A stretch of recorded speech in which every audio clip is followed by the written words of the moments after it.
direttore di Veneto Agricoltura Federico Caner ai nostri microfoni ci parla di un nuovo progetto interessante sviluppato proprio dall'Ente Veneto.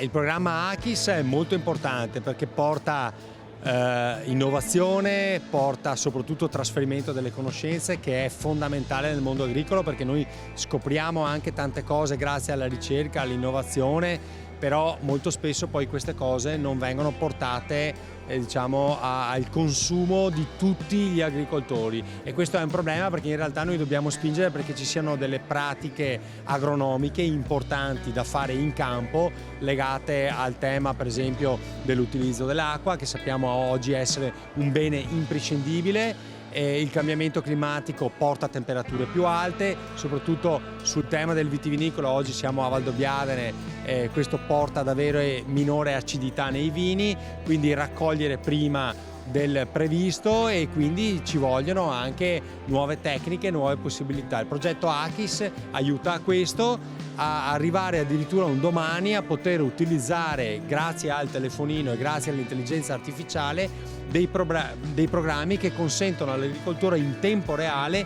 di capire qual è la sua situazione e come intervenire.